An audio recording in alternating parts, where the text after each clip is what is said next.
Hi everybody, I'm Greg Marchand, author of Service Management Made Simple and president of Automotive Aftermarket Training, where we provide quality, affordable, technical, and management training to the automotive industry.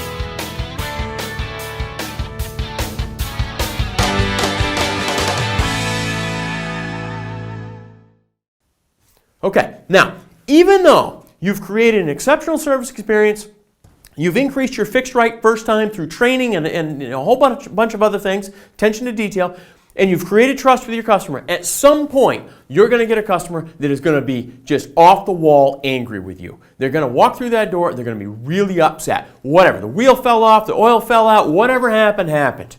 And they're not going to be happy. You can take that angry, upset customer and turn them into a customer for life if you handle it properly. 3 things you need to do in order to handle it properly.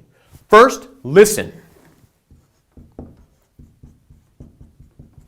Second, express empathy. Not sympathy, empathy.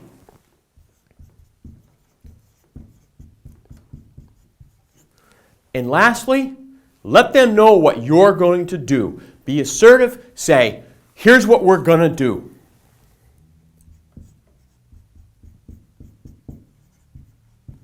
Tell them what you will do.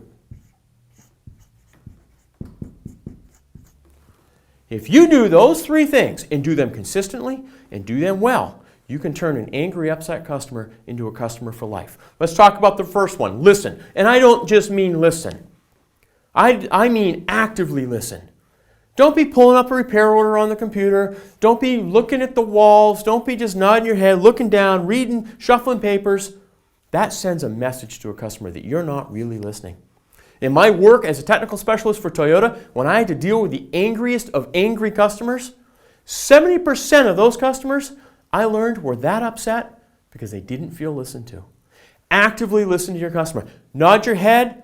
Use facial expressions to show that, yes, you really understand. Keep your mouth shut, zipped. Don't say anything. Let them vent. Let them spew it all out to you. You just sit there and listen.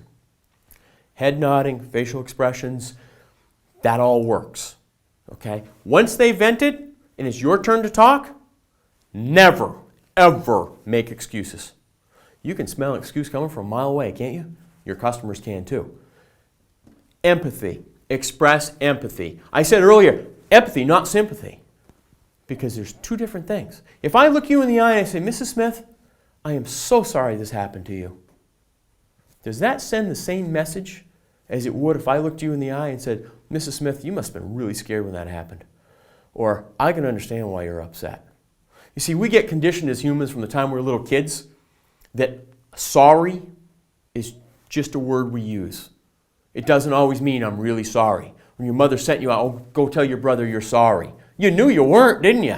But you said it anyway. Customers know that. They smell that out. Express empathy. It will validate their feelings, and that's what you're after.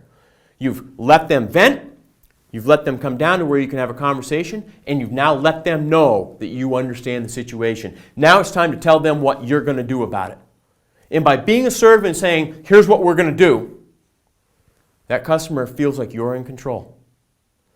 Okay? So, even though you've done everything right, you still get an upset customer. Listen to them, express empathy, and tell them what you're going to do. In our customer handling skills course, we actually use role play. We videotape role play so that you can practice this and you can see it in action. Keep up the good work. Never stop learning. Find out more at intelligentmechanic.com.